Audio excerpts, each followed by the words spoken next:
CLP ಸಭೆ ನಡೀತು sir. CLP ಸಭೆಗೆ ತಾವು ಮತ್ತೆ ಸಚಿವ ರಾಜಣ್ಣ ಇಬ್ಬರು ಸಚಿವರು ಕೂಡ ಗೈರಾಗಿದ್ದಾರೆ. ಅದಕ್ಕೇನು ಕಾರಣ ಇದೆ? ಇಲ್ವಲ್ಲ, CLPಗೆ ನಾವಿಬ್ರು ಇದ್ವಲ್ಲ. ಮತ್ತೇನು ಬೆಳಿಗ್ಗಿನ ಕಾರ್ಯಕ್ರಮಕ್ಕೆ ನಾನು ಹೋಗೋಕ್ಕಾಗಲಿಲ್ಲ. ಯಾಕೆಂದರೆ ನನಗೆ ತುಮಕೂರಲ್ಲಿ ರಾಜ್ಯ ಮಟ್ಟದ ಸಿರಿಧಾನ್ಯದ ಕಾರ್ಯಕ್ರಮ ಭಾಳ ಹಿಂದೆನೇ ಆಯೋಜನೆ ಮಾಡಿದರು. ಜಿಲ್ಲಾ ಸಚಿವನಾಗಿ ನಾನು ತಪ್ಪಿಸ್ಕೊಳ್ಳೋದಕ್ಕೆ ಆಗೋದಿಲ್ಲ ಅಂತ ಹೇಳಿ ನಾನು ಅವರಿಗೆ ತಿಳಿಸ್ಬಿಟ್ಟೆ ನಾನು ಕಾರ್ಯಕ್ರಮದಲ್ಲಿ ಭಾಗವಹಿಸಿದ್ದೆ. ಸಂಜೆ CLP ಕಾರ್ಯಕ್ರಮದಲ್ಲಿ ನಾನು ಭಾಗವಹಿಸಿದ್ದೆ, ರಾಜಣ್ಣವರು ಭಾಗವಹಿಸಿದರು. ಅದರಲ್ಲೇನು ನಮ್ಮನ್ನು ಐಸೋಲೇಟ್ ಮಾಡಿ ಅವ್ರು ಬರಲಿಲ್ಲ ಅಂತ ಹೇಳೋವಂಥ ಅಗತ್ಯ ಏನಿಲ್ಲ.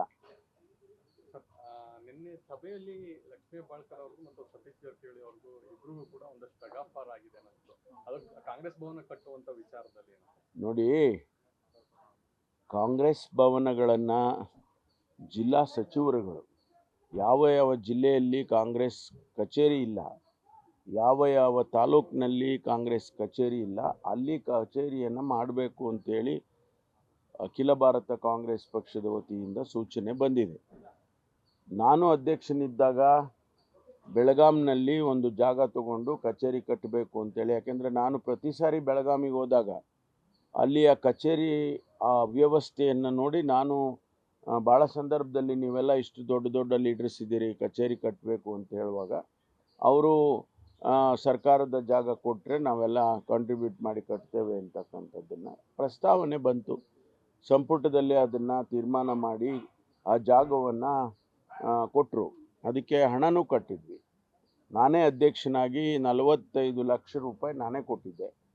ಅದು ಆನಂತರ ಎಲ್ಲರೂ ಒಂದಷ್ಟು ಕಾಂಟ್ರಿಬ್ಯೂಟ್ ಮಾಡಿ ಕಚೇರಿಯನ್ನು ಕಟ್ಟಿ ಉದ್ಘಾಟನೆಯು ಕೂಡ ನಾನು ಅಧ್ಯಕ್ಷನ ಸ್ಥಾನ ಬಿಟ್ಟ ನಂತರ ಅದು ಉದ್ಘಾಟನೆ ಆಯಿತು. ಆ ಸಂದರ್ಭ ಹೇಗೆ ಬಂತು ಏನು ಅಂತ ಗೊತ್ತಿಲ್ಲ. ಅದು ಯಾಕೆ ಆ ಪ್ರಶ್ನೆ ಬಂತು ಅಂತ ನನಗೆ ಗೊತ್ತಿಲ್ಲ. ಅವರು ಮಾನ್ಯ ಶಿವಕುಮಾರ್ ಅವರು ಅದರ ಬಗ್ಗೆ ಮಾತನಾಡ್ತಕ್ಕಂಥ ಸಂದರ್ಭದಲ್ಲಿ ಅವರು ಯಾರ್ಯಾರು ಹಣ ಕೊಟ್ಟಿದ್ದಾರೆ ಅಂತ ಏನು ಯಾರು ಡೀಟೇಲ್ಸ್ ಹೇಳಲಿಲ್ಲ. ಅದು ಯಾರ್ದು ಹೆಸರು ಹೇಳಿಲ್ಲ. ಅವರೇನು ಇವ್ರು ಕೊಟ್ಟರು ಅವ್ರು ಕೊಡಲಿಲ್ಲ ಅಥವಾ ಯಾರು ಬಿಟ್ಬಿಟ್ರು ಅಂತ ಏನಿಲ್ಲ. ಆಗ ಸತೀಶ್ ಅವರು ನೀವು ಯಾರು ಹೆಚ್ಚಿಗೆ ಹಣ ಕೊಟ್ಟಿದ್ದಾರೆ ಅವರದೆಲ್ಲ ಹೇಳ್ಬೋದಾಗಿತ್ತು ಅಂತ ಒಂದು ಮಾತನ್ನು ಹೇಳಿದರು. ಅಷ್ಟಕ್ಕೆ ಅವರು ಲಕ್ಷ್ಮೀ ಹೆಬ್ಬಾಳ್ಕರ್ ನಾನೇ ಅಧ್ಯಕ್ಷ ಆಗಿದ್ದಿದ್ದು ಆ ಸಂದರ್ಭದಲ್ಲಿ ಎಲ್ಲರೂ ಕಾಂಟ್ರಿಬ್ಯೂಟ್ ಮಾಡಿದ್ದಾರೆ ಅನ್ನೋ ಮಾತು. ಅಷ್ಟಕ್ಕೆ ಬಿಟ್ಟರೆ ಬೇರೆ ಏನು ಅಲ್ಲೇನು ಬೇರೆ ಬೇರೆ ಮಾತುಗಳೇನು ಬರಲಿಲ್ಲ.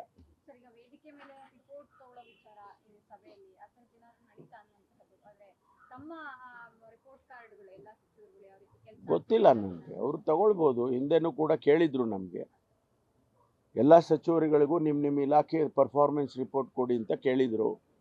ಕಳೆದ 2 ವರ್ಷದಿಂದ ಏನೇನು ಮಾಡಿದ್ದೀರಿ ನೀವೆಲ್ಲ ಅಂತ ಕೇಳಿದರು. ನಾವೆಲ್ಲ ಕೊಟ್ಟಿದ್ದೇವೆ. ನಾನು ಕೂಡ ನಮ್ಮ ಗೃಹ ಇಲಾಖೆಗೆ ಏನೆಲ್ಲ ಬದಲಾವಣೆ ತಂದಿದ್ದೇವೆ ಅಥವಾ ಏನು ಆ್ಯಕ್ಟಿವಿಟೀಸ್ ಮಾಡಿದ್ದೇವೆ ಗೃಹ ಇಲಾಖೆಯಲ್ಲಿ ಅದೆಲ್ಲವನ್ನು ಕೂಡ ನಾನು ವರದಿಯನ್ನು ಕೊಟ್ಟಿದ್ದೇನೆ.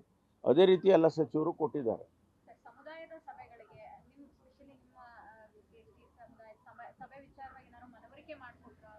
ಇಲ್ಲ, ನಾನು ಇನ್ನೂ ಭೇಟಿ ಮಾಡಿಲ್ಲ ಅವ್ರನ್ನ. ಭೇಟಿ ಮಾಡೋದಕ್ಕೆ ಸಮಯ ಕೇಳ್ತೇನೆ ಅವರಿಗೆ ಯಾವ ಉದ್ದೇಶಕ್ಕೆ ನಾವು ಮಾಡಬೇಕು ಅಂತ ಇದ್ದು ಅನ್ನೋದನ್ನು ಅವರಿಗೆ ವಿವರಣೆ ಮಾಡ್ತೇನೆ. ಅದು ಅವರಿಗೆ ಸಮಾಧಾನ ತಂದರೆ ಪರ್ಮಿಷನ್ ಕೊಟ್ಟರೆ ಮಾಡ್ತೀವಿ, ಪರ್ಮಿಷನ್ ಕೊಡಲಿಲ್ಲ ಅಂತಂದರೆ ಅದನ್ನ ಅಲ್ಲಿಗೆ ಕೈ ಬಿಡ್ತೇವೆ. ಸಭೆ ಮುಗಿಸ್ಕೊಂಡು ಹೋಗ್ಬೇಕಾದ್ರೆ ಲಕ್ಷ್ಮೀ ಹೆಬ್ಬಾಳ್ಕರ್ ಅವ್ರ ಕಾರ್ ಅಪಘಾತ ಆಗಿದೆ. ಮತ್ತೆ ಅವ್ರಿಗೆ ಇಬ್ಬರಿಗೂ ಕೂಡ ಏಟಾಗಿದೆ, ಪೆಟ್ಟಾಗಿದೆ. ಅದೇ ಬೆಳಗಿನ ಜಾವ ಆಗಿದೆ.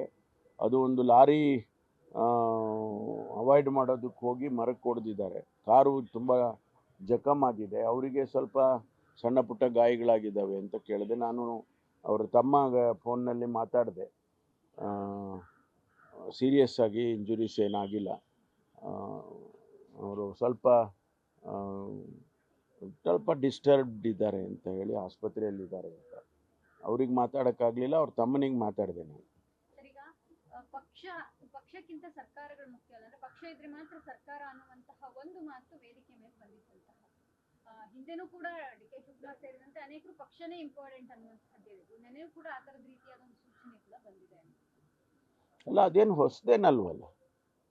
ಎಲ್ಲ ಸಂದರ್ಭದಲ್ಲೂ ಕೂಡ ಪಕ್ಷನೇ ಮುಖ್ಯ ಅನ್ನೋದು ಎಲ್ರಿಗೂ ಗೊತ್ತಿರೋದೆ. ಅದೇನು ಹೊಸದಿಲ್ಲ. ಅದನ್ನು ಮತ್ತೆ ಒಂದು ಸಾರಿ ಪುನರುಚ್ಚಾರ ಮಾಡಿದ್ದಾರೆ. ಜನರಲ್ ಸೆಕ್ರೆಟರಿ ಅವರು. ಪಕ್ಷ ಮುಖ್ಯ, party is very important, not the power ಅನ್ನೋ ಮಾತನ್ನು ಹೊಸದಾಗಿ ಏನು ಅವರೇನು ಹೇಳಿಲ್ಲ. ಅದು ಮೊದಲಿಂದನೂ ಇದೆ. ಅದು ನಾನು ಕೂಡ ಅದಕ್ಕೆ ಒಪ್ತೇನೆ. ಪಕ್ಷನೇ ಮುಖ್ಯ ನಮಗೆ. ಪಕ್ಷ ಇದ್ರೇ ಪಾರ್ಟಿ ಅಧಿಕಾರಕ್ಕೆ ಬರೋಕ್ಕೆ ಆಗುತ್ತೆ. ಅದರಿಂದ ಪಕ್ಷ ಮುಖ್ಯ ಅನ್ನೋದನ್ನು ನಾನು ಕೂಡ ಒಪ್ತೀನಿ. ಒಂದಿಷ್ಟು ಗೊಂದಲಗಳು ಇತ್ತು ಅನ್ನುವಂತಹದ್ದು, ಆ ರೀತಿಯಾದಂತಹ ವಾತಾವರಣ ಸೃಷ್ಟಿ, ಎಲ್ಲದಕ್ಕೂ ಪರಿಹಾರ ಒಂದ್ ರೀತಿಯಾಗಿ ಸಿಗ್ತಾ ಅನ್ನುವಂತಹದ್ದು ಸುದ್ದಿವಾದ ಗೊಂದಲ ಏನಿರಲಿಲ್ಲ. ನನಗೆ ಗೊತ್ತಿದ್ದಂಗೆ ಯಾವುದು ಗೊಂದಲ ಇರಲಿಲ್ಲ. ಗೊಂದಲ ಇದ್ದರೆ ನಾವು ಪರಿಹಾರ ಕೇಳ್ಬೋದು. ಗೊಂದಲನೇ ಇಲ್ವಲ್ಲ. ಗೊಂದಲ ಇದ್ದಿದ್ರೆ ಈ ಗೊಂದಲಕ್ಕೆ ಏನು ಉತ್ತರ ಅಂತ ಕೇಳ್ಬೋದು. ಗೊಂದಲನೇ ಇಲ್ಲ ಅಂದಾಗೇನು ಕೇಳೋದು. ಗೊಂದಲ ಏನಿಲ್ಲ.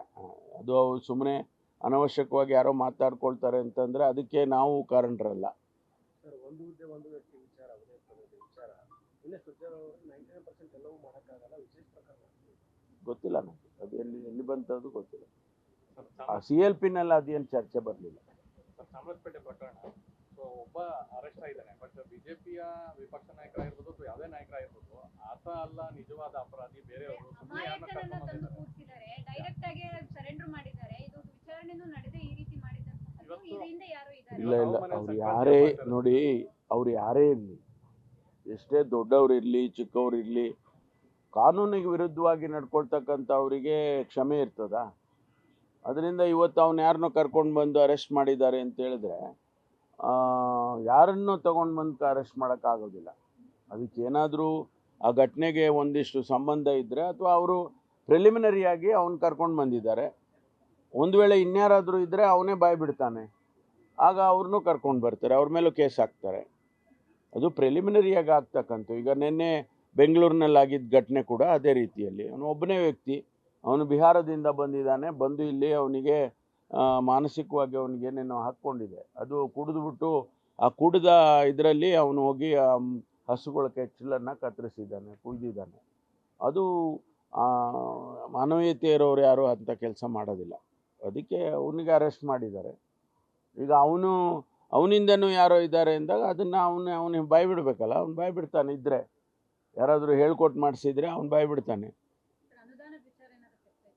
ಇಲ್ಲ, ಹೇಳಿದರು ನಾವು ಎಲ್ಲ 10 ಕೋಟಿ ಪ್ರತಿಯೊಬ್ಬ ಶಾಸಕರಿಗೂ, ಇನ್ಕ್ಲೂಡಿಂಗ್ ವಿರೋಧ ಪಕ್ಷದ ಶಾಸಕರಿಗೂ ಕೂಡ ನಾನು 10 ಕೋಟಿ ಕೊಡ್ತೇನೆ ಅಂತ ಹೇಳಿದ್ದಾರೆ ಮುಖ್ಯಮಂತ್ರಿಗಳು. ಸಮಗ್ರವಾದ ಅಭಿವೃದ್ಧಿ, ಯಾಕೆಂದರೆ ನಾವು ಬರೀ ಕಾಂಗ್ರೆಸ್ ಶಾಸಕರಿಗೆ ಕೊಟ್ಟರೆ ಬೇರೆ ಶಾಸಕರಿಗೆ ಕೊಡದೆ ಹೋದರೆ ಅಲ್ಲಿ ಆ ಅಭಿವೃದ್ಧಿ ಆ ಕ್ಷೇತ್ರದಲ್ಲಿ ಆಗೋದಿಲ್ಲ. ಅದಕ್ಕಾಗಿ ಸಮಗ್ರವಾಗಿ ಅಭಿವೃದ್ಧಿ ಆಗಬೇಕು ಅಂತೇಳಿ ಎಲ್ಲರಿಗೂ ಕೊಡ್ತೀವಿ ಅಂತ ಹೇಳಿದ್ದಾರೆ. ಸಮುದಾಯದ ಸಚಿವರು ಶಾಸಕರು ಇದಕ್ಕೆ ಔತಣಕೂಟಕ್ಕೆ ಏನಾದರೂ ಸುರ್ಜೇವಾಲ ಇನ್ವೈಟ್ ಮಾಡಿರೋದು? ಇಲ್ಲ, ನಾನು ಮಾತಾಡೋಕ್ಕಾಗಿಲ್ಲ, ಇನ್ನು ಮಾತಾಡ್ತೀನಿ. ನಡೆಸ್ತೀರಾ ಸರ್? ಅದು ಗೊತ್ತಿಲ್ಲ.